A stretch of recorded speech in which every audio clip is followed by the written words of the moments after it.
which is the lesser of two evils, a recession or a resurgent of inflation? I would think that rate cuts are going to be slower than expected. I think Wall Street is figuring that out. 66% of them thought we would have our first rate cut by March. That statistic has now dropped to 50%.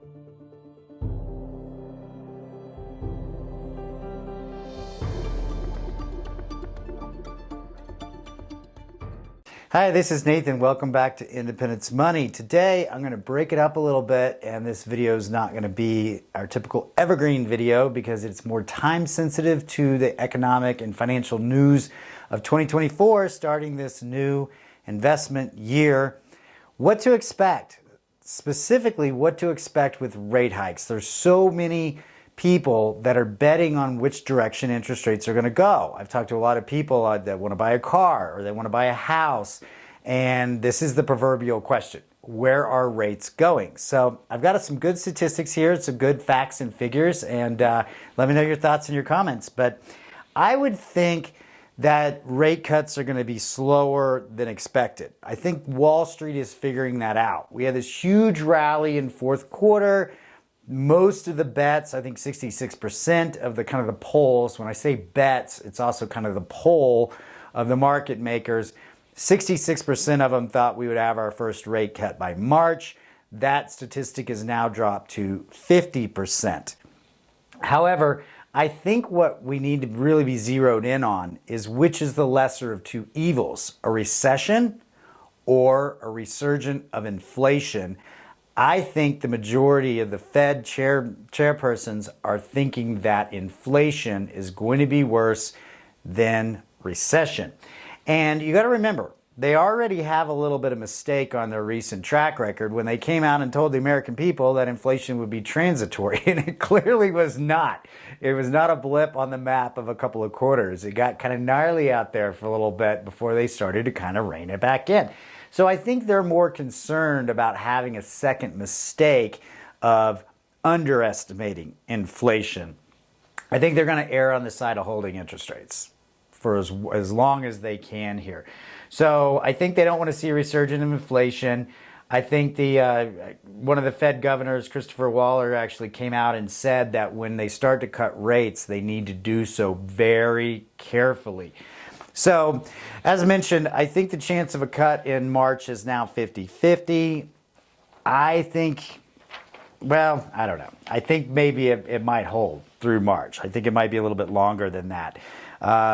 So I think the other thing that they're concerned about, besides a resurgence in inflation, is more supply chain bottlenecks. If you remember, in 2020, when we had the supply chain bottlenecks, that was kind of the first lit fuse that started this whole situation of rising prices, because once those supply chains came back on, people were scrambling to grab products, and there was still a low supply, demand was high, everybody had a lot of money, and that still is working its way through the system.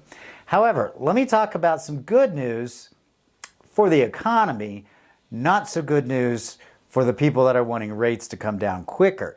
For example, retail sales were up 0.6% in December. That's pretty strong. I remember at one point people were expecting it to be the worst Christmas selling season ever, and we have a very resilient consumer here. We also got another over year-over-year basis. Retail sales were up 5.6%, with the official CPI inflation number coming in at 3.4%. So again, retail sales higher than inflation. The Fed is aware of these numbers. Other categories: auto sales, building materials, gas stations, office supplies, tobacco stores up 0.8% for the month. Clothing and online retailers, 1.5% increase. This does not look like a recession to me, right? The only thing that dropped was I think like 1.4% on healthcare and fuel prices and furniture, at around a drop of 1%. Out of all the categories I looked at, we have 3 that I could find that actually dropped. But on a year-by-year basis, food service and drinking places saw the biggest rise at 11%.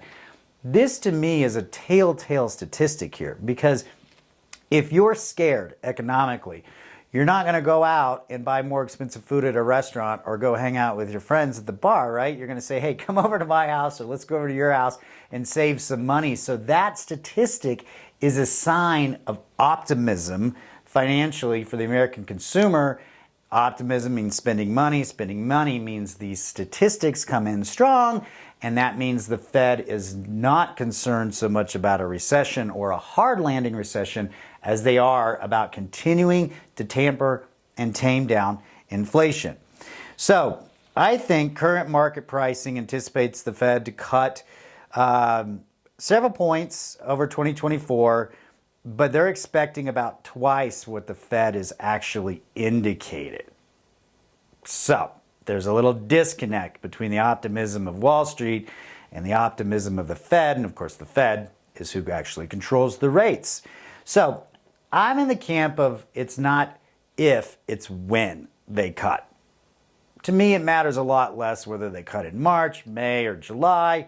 They're going to cut in 2024. And that is what a long-range thinker thinks about when they're building investment portfolios for clients, is not the month-to-month gyrations here.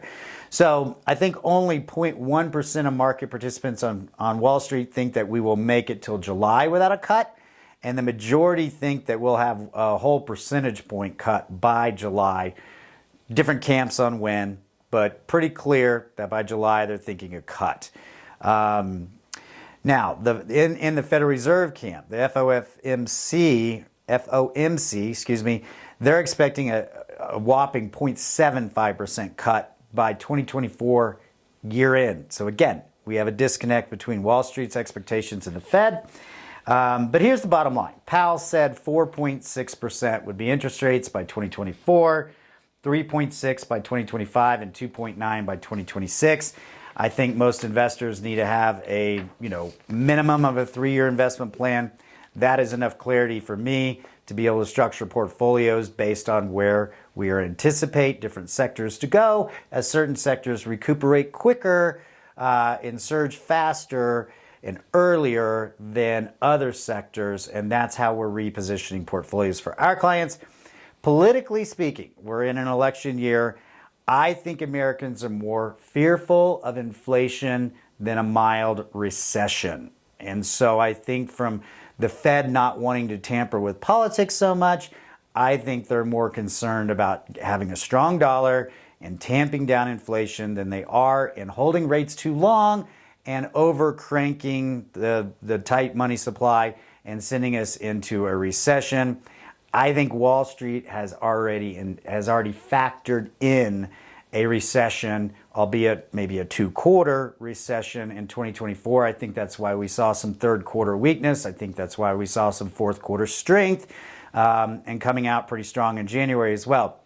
However, this is important math.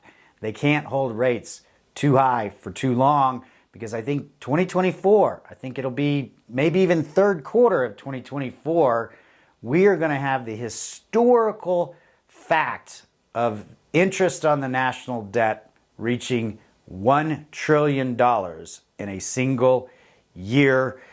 That's a lot of money. That's 20% of total tax revenues. So they're going to have to cut to be able to give the government the ability to continue to recklessly spend money and ship money overseas and everything else that they like to do. So stay tuned for more. I'll be coming up with the next video on market forecast in 2024. I hope you guys had a wonderful holiday season. I know I did. Thanks for commenting, shares, and likes. If you need to reach me, you can reach me on the web, independence-money.com. You can schedule a chat with me if you'd like as well. All right, y'all take care.